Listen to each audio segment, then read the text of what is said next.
बिस्मिल्लाहिर्रहमानिर्रहीम। अस्सलाम वालेकुम। कैसे हैं आप? उम्मीद है कि अल्लाह ताला के फजल व करम से बिल्कुल ठीक होंगे। प्यारे प्यारे बहन भाइयों, आज जो हम रेसिपीज बना रहे हैं वो है biryani recipes, chicken biryani recipes. अब चलते हैं अपनी रेसिपीज की तरफ और शुरू करते हैं अपनी आज की रेसिपीज। इसके लिए हमें चाहिए चावल, एक प्याली। चावलों को साफ कर लें और इसमें से जो गंद है या वण है वो अलग कर लें। चावलों को अच्छी तरह साफ करने के बाद इनको भिगो दें। इसमें 2-3 दफ़ा पानी जो है वो बदलें और इसको हाथ के साथ खूब अच्छी तरह मिसल कर साफ पानी से इनको धोते जाएं। फिर इनको एक साइड पर रख दें। अब चूल्हा ऑन करें, इस पर कढ़ाई रखें और इसमें चावलों से 3 से 4 गुना पानी डालें। पानी जब गर्म हो जाए तो इसमें कड़ी पत्ते 2 छोटी इलायची, सब्ज इलायची 3 से 4 दालचीनी 1 इंच का टुकड़ा डालने के बाद अब इसमें नमक 1 से 1.5 चम्मच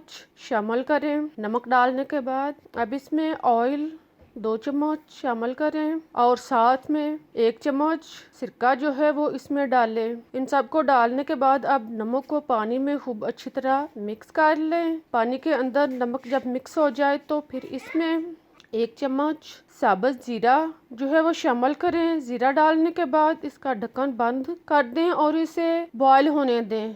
जब पानी बॉयल होना शुरू हो जाए तो इसमें पहले से जो चावल हमने भिगो के रखे हुए थे वो इसमें शामिल करें। चावलों के ऊपर से अगर ज़रूरत महसूस हो तो पानी उतार लें। चावलों को डालने के बाद अब इसको पानी के अंदर खूब अच्छी तरह मिक्स करें। चावल और पानी को यकजां करने के बाद अब दोबारा इसका ढक्कन बंद कर दें, लेकिन दोबारा ढक्कन जो है रखते वक्त फुल बंद ना करें बल्कि थोड़ा सा ऊपर रखें ताकि चावल जब बॉयल हो तो वो बाहर ना निकले, इनका पानी बाहर ना गिरे। चावलों को 5 से 6 मिनट बॉयल होने दें। जब चावल 75% या 80% गल जाएं तो इनका पानी उतार लें।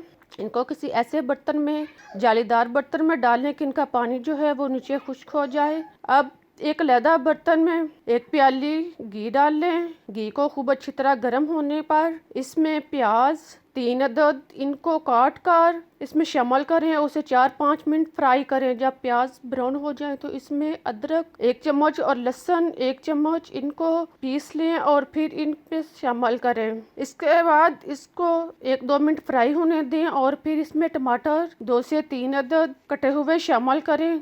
टमाटरों का पानी खुश्क होने पर और इसे गलने पर इसमें गोश्त आधा किलो शामिल करें। गोश्त डालने के बाद इसको घी के अंदर खूब अच्छी तरह मिक्स करें और इसे 4-5 मिनट फ्राई होने दें। जब गोश्त का कलर थोड़ा चेंज होने लगे तो इसमें बड़ी इलायची 2 अदद, छोटी इलायची 3 से 4 अदद, लौंग 4 से 5 अदद और कड़ी पत्ते 2 अदद शामिल कर लें और फिर इनको अच्छी तरह मिक्स कर लें। इन सब को घी के अंदर अच्छी तरह फ्राई होने दें। साथ में 5 से 6 अदद हरी मिर्च कटी हुई शामिल करें और फिर इसमें नमक आप टेस्ट के मुताबिक यूज़ कर सकते हैं। नमक डालने के बाद पिसी सुरख मिर्च 1 चम्मच, हल्दी आधा चम्मच पिसी हुई डालें और साथ में गरम मसाला पिसा हुआ 1 चम्मच, खुश्क धनिया पिसा हुआ 1 चम्मच, जायफल और जवात्री पिसी हुई आधा चम्मच शामिल करें। इन सब मसालाजात को डालने के बाद इनको खूब अच्छी तरह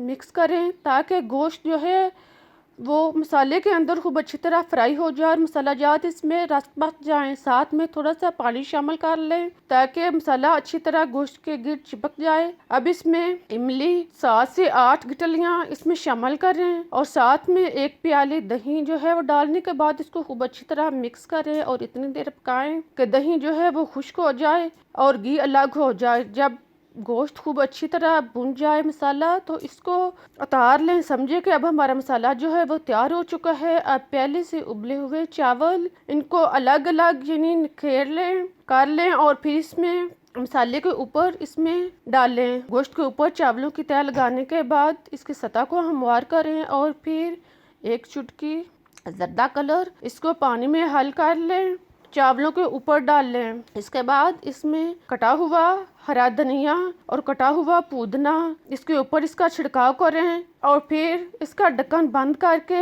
इसको तकरीबन 8 से 10 मिनट के लिए हल्की आंच पर दम पर रख दें। इसके बाद चूल्हा बंद करें। अब हमारी बिरयानी जो है वो तैयार हो चुकी है। इसको चम्मच के साथ खूब अच्छी तरह मिक्स कर लें। चावलों और मसाला जात को खूब अच्छी तरह मिक्स करने के बाद आप इसको डिश में निकालें और खाने के लिए पेश करें। बहुत ही मज़ेदार और टेस्टी रेसिपी है। आई होप कि आपको ज़रूर पसंद आएगी। अगर पसंद आए तो लाइक और शेयर ज़रूर करें और अच्छा सा कमेंट्स भी ज़रूर पेश करें। मुझे इजाज़त दें, मैं फिर मिलूंगी एक नई रेसिपीज़ के साथ। तब तक के लिए अल्लाह हाफिज़।